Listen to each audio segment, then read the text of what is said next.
Good morning. My name is Edward Hogue. I work at the Bridgewater branch of the Somerset County Library System. Welcome to Selected Readings. SCLSNJ unites the community through verse. This morning I'm going to read selected passages from Chapter 7 of All Quiet on the Western Front by Erich Maria Remarque. Erich Maria Remarque was a soldier in the Kaiser's army during World War I. He fought on the Western Front in France and in Belgium, and he was wounded multiple times. When he came back from the war, he wrote All Quiet on the Western Front in 1929. The original title in German is Im Westen nichts Neues, Nothing New in the West. The first edition sold 1.5 million copies in Germany. It was hailed by German war veterans for its realistic description of the war, but it was criticized by many German nationalists, specifically those members of the Nazi Party. They felt it was denigrating to the German war effort and undermined German patriotism. After the Nazis seized power in Germany in March of 1933, All Quiet on the Western Front was publicly declared as unpatriotic and was banned in Germany. Copies of the book were removed from all libraries and restricted from being sold or published anywhere in the country. All Quiet on the Western Front was one of the first books to be publicly burnt by the Nazis. In 1938, Erich Maria Remarque, his German citizenship was revoked, and he left Germany for the United States. It wasn't until after the war that Remarque returned to Europe and lived out the rest of his life in Switzerland until his death in 1970. The main character of All Quiet on the Western Front is Paul Baumer. Paul is an 18-year-old, upon graduating high school, caught up in German nationalism and patriotism, joined the Kaiser's army that summer in 1914 to fight for Germany. Like many young men of that time, both in Germany and other European countries, all felt that the war would be over in weeks, certainly no longer than months, and many expecting to be home with their families at Christmas time. Well, of course, the war went much longer and was much more brutal than anyone could ever imagine. I'm going to read today from selected passages of Chapter 7 of All Quiet on the Western Front. And the first part of that, the first section I'm going to read, Paul and his comrades have been finally sent to the rear after having seen action on the front. So let's begin.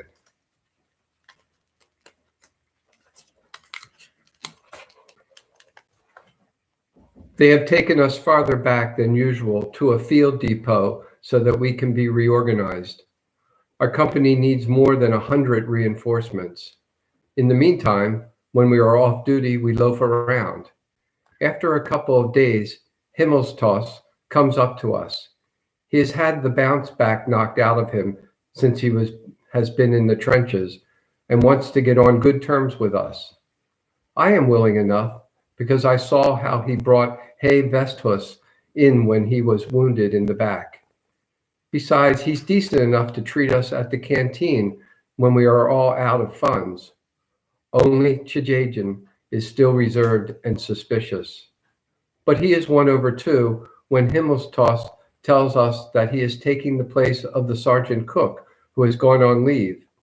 As a proof, he produces on the spot 2 pounds of sugar for us and ½ pound of butter, specially for Chijajin. He even sees to it that we are detailed the next 2 or 3 days to the cookhouse for potato and turnip peeling. The grub he gives us there is real officer's fare.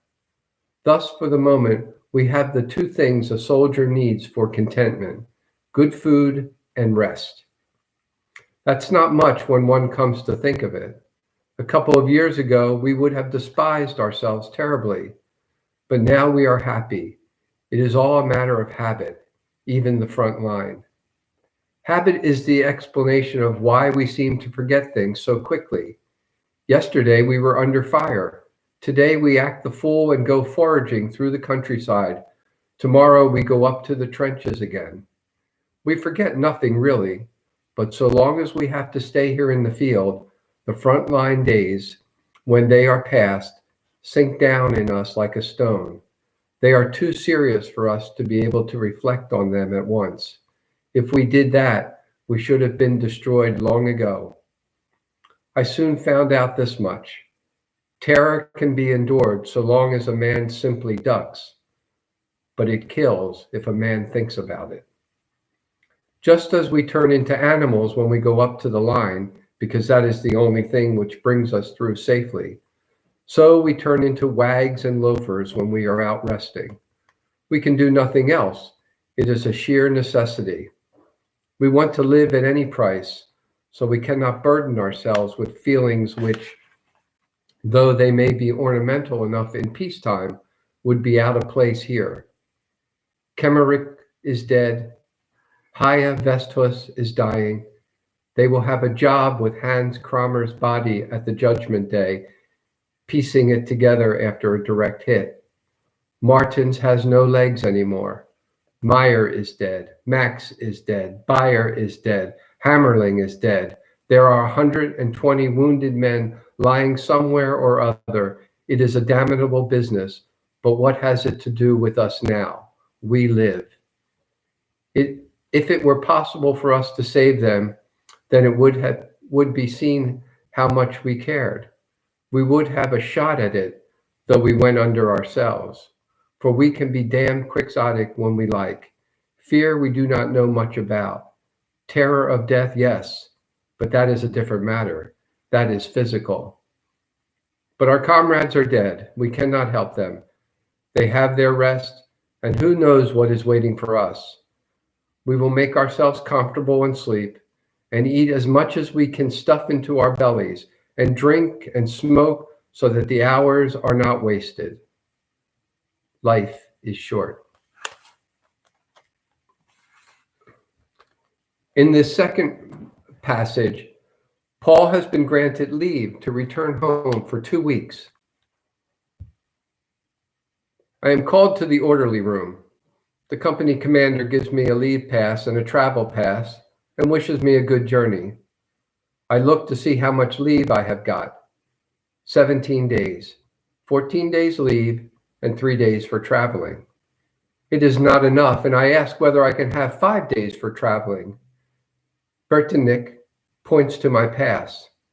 There I see that I am not to return to the front immediately. After my leave, I have to report for a course of training to a camp on the moors. The others congratulate me. Kat gives me good advice and tells me I ought to try to get a base job. If you are smart, you'll hang on to it. I would rather not have gone for another 8 days. We are to stay here that much longer, and it is good here. Naturally, I have to stand the others' drinks at the canteen. We are all a little bit drunk. I become gloomy. I will be away for 6 weeks. That is lucky, of course, but what may happen before I get back? Shall I meet all these fellows again? Already Haya has gone. Who will be next? As we drink, I look at each of them in turn. Albert sits beside me and smokes. He is silent. We have always been together. Opposite squats Cat, with his drooping shoulders, his broad thumb and calm voice. Müller, with the protruding teeth and the booming laugh. Tajajin, with his mousy eyes. Lear, who has grown a full beard and looks at least 40. Over us hangs a dense cloud of smoke. Where would a soldier be without tobacco? The canteen is his refuge, and beer is far more than a drink. It is a token that a man can move his limbs and stretch in safety. We do it ceremonially. We stretch out our legs in front of us and spit deliberately. That is the only way. How it all rises up before a man when he is going away the next morning. At night, we go again to the other side of the canal. I am almost afraid to tell the little brunette that I am going away, and when I return, we will certainly be far away from here. We will never see one another again. But she merely nods and takes no special notice. At first, I am at a loss to understand. Then it suddenly dawns on me, yes, Lear is right. If I were going up to the front, then she would have again called me pauvre garçon. But merely going on leave, she does not want to hear about that. That is not nearly so interesting. May she go to the devil with her chattering talk. A man dreams of a miracle and wakes up to loaves of bread. Next morning, after I have been deloused, I go to the railhead. Albert and Kat come with me. At the halt, we learn that it will be a couple of hours yet before the train leaves. The other two have to go back to duty. We take our leave of one another. Good luck, Kat. Good luck, Albert. They go off and wave once or twice. Their figures dwindle. I know their every step and movement. I would recognize them at a distance. Then they disappear. I sit down on my pack and wait. Suddenly, I become filled with a consuming impatience to be gone. I lie down on many a station platform. I stand before many a soup kitchen. I squat on many a bench. Then, at last, the landscape becomes gloomy, mysterious, and familiar. It glides past the western windows with its villages, their thatched roofs like caps pulled over the whitewashed, half-timbered houses, its cornfields gleaming like mother of pearl in the slanting light, its orchards, its barns, and old lime trees. The names of the stations begin to take on meaning, and my heart trembles. The train stamps and stamps onward. I stand at the window and hold on to the frame. These names mark the boundaries of my youth. Smooth meadows, fields, farmyards. A solitary team moves against the skyline along the road that runs parallel to the horizon, a barrier before which peasants stand waiting, girls waving, children playing on the embankment, roads leading into the country, smooth roads without artillery. It is evening, and if the train did not rattle, I should cry out. The plain unfolds itself. In the distance, the soft blue silhouette of the mountain ranges begins to appear. I recognize the characteristic outline of the Dolbenberg, a jagged cone springing up precipitously from the limit of the forest. Behind it should lie the town. But now the sun streams through the world, dissolving everything in its golden red light. The train swings round one curve and then another. Far away in a long line, one behind the other, stand the poplars, unsubstantial, swaying and dark, fashioned out of shadow, light, and desire. The field swings round as the train encircles it, and the intervals between the trees diminish. The trees become a block, and for a moment I see one only. Then they reappear from behind the foremost tree and stand out a long line against the sky until they are hidden by the first houses. A street crossing. I stand at the window. I cannot drag myself away. The others put their baggage ready for getting out. I repeat to myself the name of the street that we cross over. Bremerstrasse. Bremerstrasse. Below there are cyclists, lorries, men. It is a gray street and a gray subway. It embraces me as though it were my mother. Then the train stops, and there is the station with noise and cries and sentries. I pick up my pack and fasten the straps, take my rifle in my hand, and stumble down the steps. On the platform, I look around. I know no one among the people hurrying to and fro. A Red Cross sister offers me something to drink. I turn away. She smiles at me too foolishly, so obsessed with her own importance. Just look, I'm giving a soldier coffee. She calls me comrade, but I will have none of it.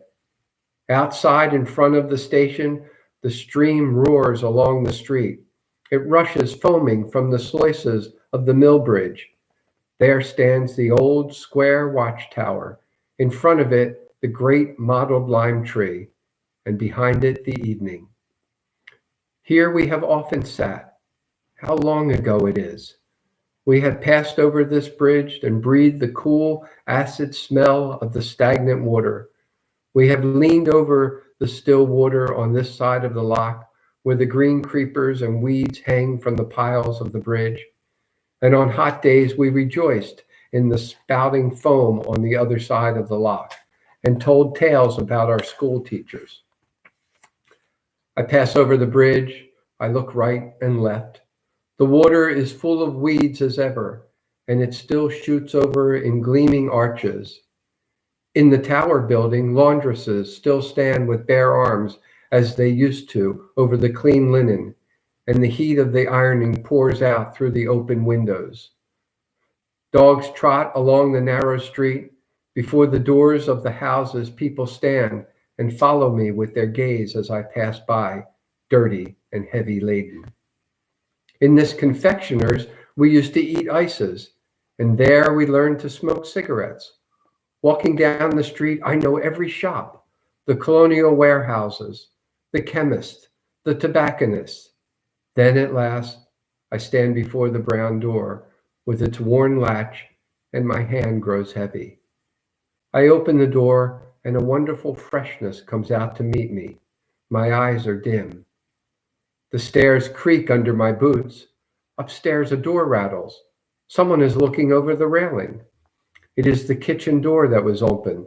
They are cooking potato cakes. The house reeks of it. And today, of course, is Saturday. That will be my sister leaning over. For a moment, I am shy and lower my head. Then I take off my helmet and look up. Yes, it is my eldest sister. "Paul!" she cries. "Paul!" I nod. My pack bumps against the banisters. My rifle is so heavy. She pulls open the door and calls, "Mother, Mother, Paul is here." I can go no further. Mother, Mother, Paul is here. I lean against the wall and grip my helmet and rifle. I hold them as tight as I can, but I cannot take another step. The staircase fades before my eyes.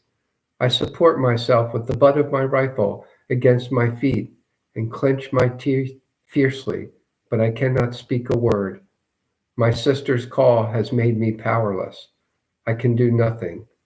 I struggle to make myself laugh, to speak, but no word comes. And so I stand on the steps, miserable, helpless, paralyzed, and against my will, the tears run down my cheeks. My sister comes back and says, "Why? What is the matter?" Then I pull myself together and stagger on to the landing. I lean my rifle in a corner and set my pack against the wall, placing my helmet on it, and fling down my equipment and baggage. Then I say fiercely, "Bring me a handkerchief." She gives me one from the cupboard, and I dry my face. Above me on the wall hangs the glass case with the colored butterflies that I once collected. Now I hear my mother's voice. It comes from the bedroom. "Is she in bed?" I ask my sister. "She is ill," she replies. I go into her, give her my hand, and say as calmly as I can, "Here I am, Mother." She lies still in the dim light. Then she asks anxiously, "Are you wounded?" And I feel her searching glass. "No, I have got leave." My mother is very pale. I'm afraid to make a light. "Here I lie now," she says, and cry instead of being glad. "Are you sick, Mother?" I ask. "I'm going to get up a little today," she says, and turns to my sister, who is continually running to the kitchen to watch that the food does not burn. And I put out the jar of preserved whortleberries. "You like that, don't you?" she asked me. "Yes, Mother. I haven't had any for a long time." "We might almost have known you were coming," laughs my sister. "There is just your favorite dish, potato pancakes, and even whortleberries to go with them, too." "And it is Saturday," I add. "Sit here beside me," says my mother. She looks at me. Her hands are white and sickly and frail compared with mine. We say very little, and I am thankful that she asks nothing. What ought I to say? Everything I could have wished for has happened. I have come out of it safely and sit here beside her. And in the kitchen stands my sister, making evening bread and singing. Dear boy, says my mother softly. We were never very demonstrative in our family. Poor folk who toil and are full of cares are not so. It is not their way to protest what they already know. When my mother says to me, dear boy, it means much more than when another uses it. I know well enough that the jar of waterberries is the only one they have had for months, and that she has kept it for me. And the somewhat stale cakes that she gives me too. She has taken a favorable opportunity of getting a few and has put them all by for me. I sit by her bed, and through the window the chestnut trees in the beer garden opposite glow in brown and gold. I breathe deeply and say over to myself, you are at home. You are at home. But a sense of strangeness will not leave me. I can find nothing of myself in all these things. There is my mother. There is my sister. There is my case of butterflies. And there the mahogany piano. But I am not myself. There is a distance, a veil between us. I go and fetch my pack to the bedside and turn out the things I have brought. A whole Edam cheese that Cat provided with, 2 loaves of army bread, 3/4 of a pound of butter, 2 tins of liver sausage, a pound of dripping, and a little bag of rice. I suppose you can make some use of that. They nod. It is pretty bad for food here? I inquire. Yes, there's not much. Do you get enough out there? I smile and point to the things I have brought. Not always quite so much as that, of course, but we fare reasonably well. Erna goes out to bring in the food. Suddenly, my mother seizes hold of my hand and asks falteringly, was it very bad out there, Paul? Mother, what should I say to that? You would not understand and never realize it, and you never should realize it. Was it bad, you ask? You, mother? I shake my head and say, no, mother, not so very. There are always a lot of us together, so it isn't so bad. Yes, but Heinrich Bredermeyer was here just lately, and he said it was terrible out there now, with the gas and all the rest of it. It is my mother who says that. She says, with the gas and all the rest of it. She does not know what she is saying. She is merely anxious for me. Should I tell her how we once found 3 enemy trenches with their garrison all stiff as though stricken with apoplexy? Against the parapet in the dugouts, just where they were, the men stood and lay about with blue faces, dead. No, mother, that's only talk, I answer. There's not very much in what Bredermeyer says. You see, for instance, I am well fit. Before my mother's tremulous anxiety, I recover my composure. Now I can talk about and answer questions without fear of having suddenly to lean against the wall because the world turns soft as rubber and my veins become brimstone. My mother wants to get up, so I go for a while to my sister in the kitchen. What is the matter with her? I ask. She shrugs her shoulders. She has been in bed 2 months now, but we do not want to write and tell you. Several doctors have been to see her. One of them said it is probably cancer again. In the next section, Paul begins to wander about the town of his childhood. He tries to experience the past that he has thought he longed for, but he realizes the past is gone, and now he only has the present. I imagine leave would be different from this. Indeed, it was different a year ago. It is I, of course, that have changed in this interval.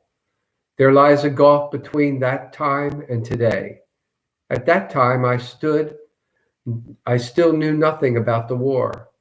We had been only in quiet sectors, but now I see that I have been crushed without knowing it. I find I do not belong here anymore.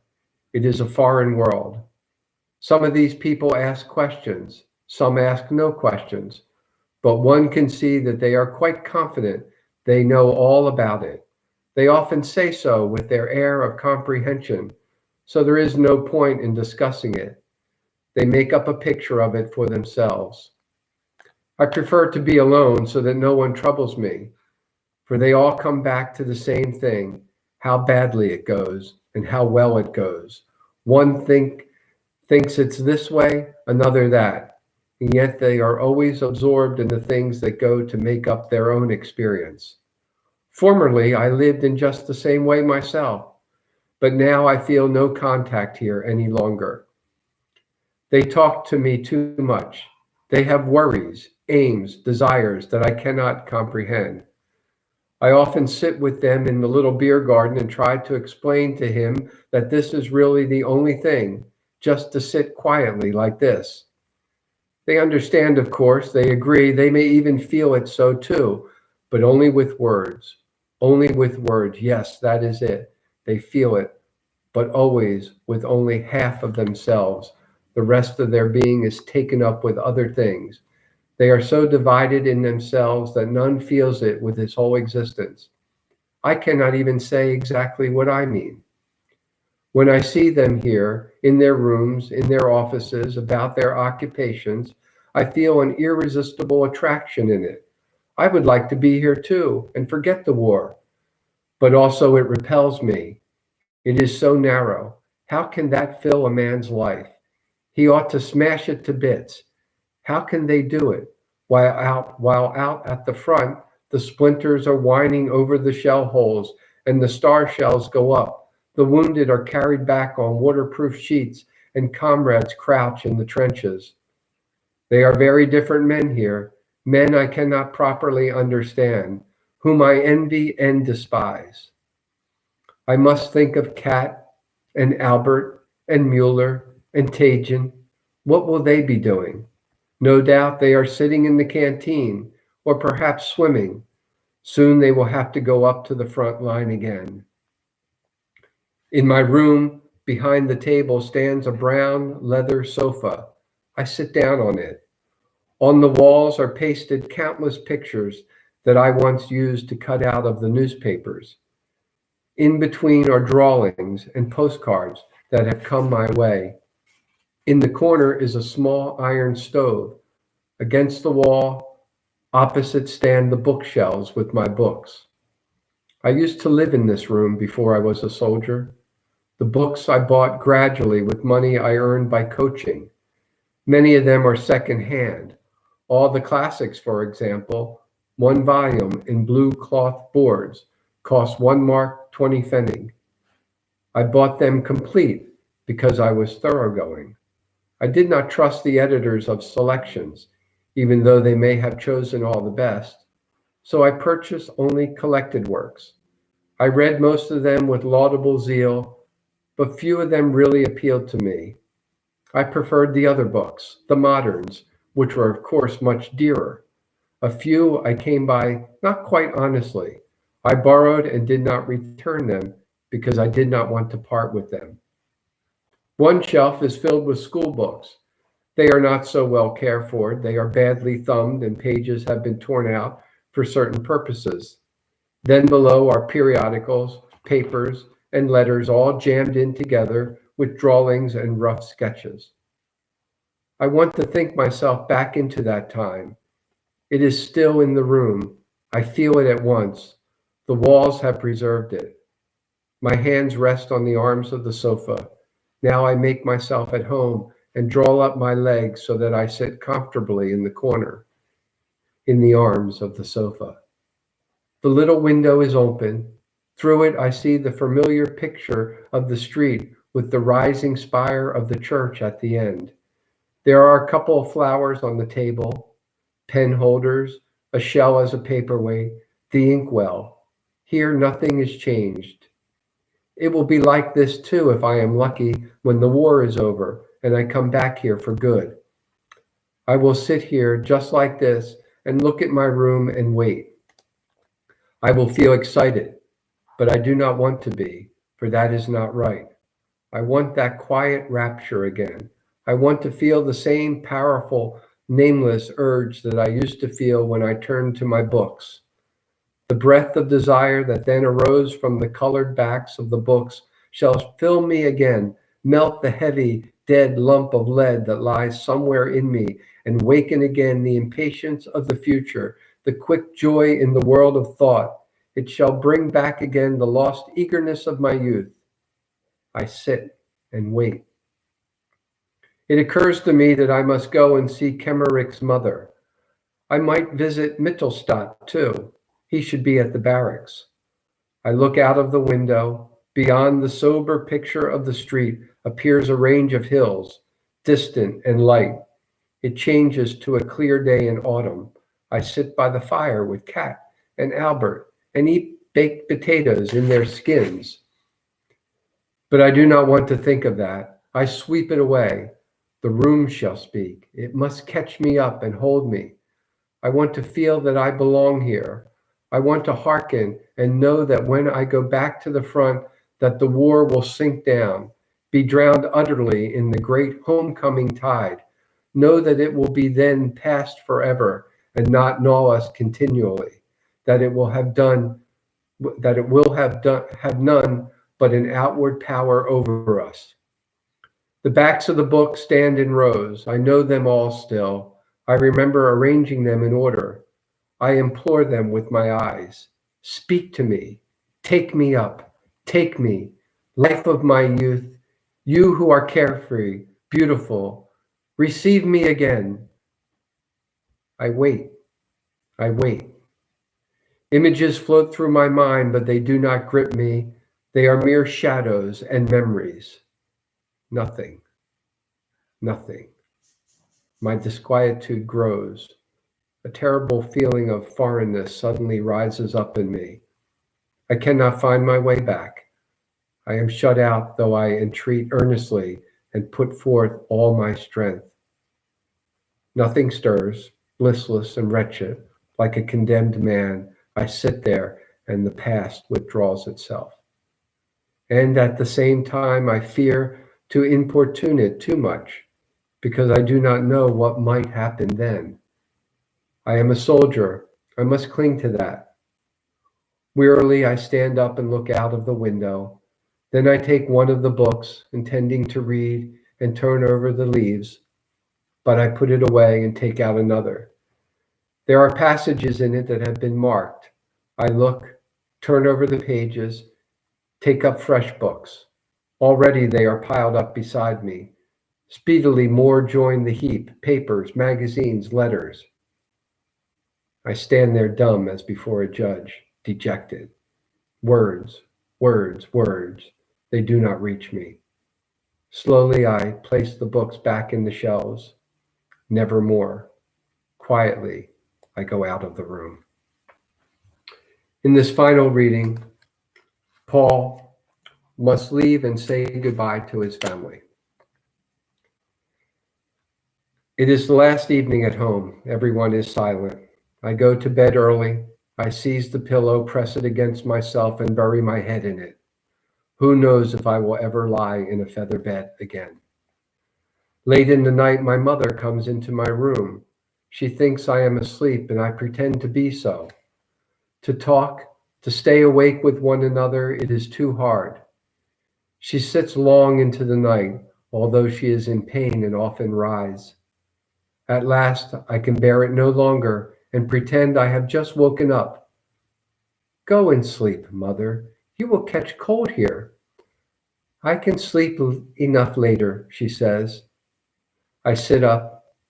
I don't want to go back to the front, mother. I have to do 4 weeks at the training camp. I may come over from there one Sunday, perhaps. She is silent. Then she asks gently, "Are you very much afraid?" "No, mother. I would like to tell you to be on your guard against the women out in France. They are no good. Ah, mother, mother, you think I am a child. Why can I not put my head in your lap and weep? Why have I always to be strong and self-controlled? I would like to weep and be comforted too. Indeed, I am little more than a child. In the wardrobe still hang my shorts, boys' trousers. It is such a little time ago. Why is it over? Where we are, there aren't any women, mother, I say as calmly as I can. And be very careful at the front, Paul. Ah, mother, mother, why do I not take you in my arms and die with you? What poor wretches we are. Yes, mother, I will. I will pray for you every day, Paul. Ah, mother, mother, let us rise up and go out, back through the years where the burden of all this misery lies on us no more. Back to you and me alone, mother. Perhaps you can get a job that is not so dangerous. Yes, mother, perhaps I can get into the cookhouse. That can easily be done. You do it then, and if the others say anything, that won't worry me, mother. She sighs. Her face is a white gleam in the darkness. Now you must go to sleep, mother. She does not reply. I get up and wrap my cover around her shoulders. She supports herself on my arm. She is in pain. So I take her to her room. I stay with her a little while. And you must get well again, mother, before I come back. Yes, yes, my child. You ought not to send your things to me, mother. We have plenty to eat out there. You can make much better use of them here. How destitute she lies there in her bed. She that loves me more than all the world. As I am about to leave, she says hastily, I have 2 pairs of underpants for you. They are all wool. They will keep you warm. You must not forget to put them in your pack. Ah, mother, I know what these underpants have cost you in waiting and walking and begging. Ah, mother, mother, how can it be that I must part from you? Who else is there that has any claim on me but you? Here I sit, and there you are lying, and we have so much to say that we could never say it. Good night, mother. Good night, my child. The room is dark. I hear my mother's breathing and the ticking of the clock. Outside the window, the wind blows and the chestnut tree rustles. On the landing, I stumble over my pack, which lies there already made up because I have to leave early in the morning. I bite into my pillow. I grasp the iron rods of my bed with my fist. I ought never to have come here. Out there, I was indifferent and often hopeless. I will never be able to be so again. I was a soldier, and now I am nothing but an agony of myself. For my mother, for everything that is so comfortless and without end, I ought never to have come on leave. That's the end of the selected readings for today. I hope that you will join us next week when we'll have another selection of selected readings. And please visit our website, www.SCLSNJ.org, for other programs that the library will be offering. Until next week, until we see each other, thank you again for joining me, and be well.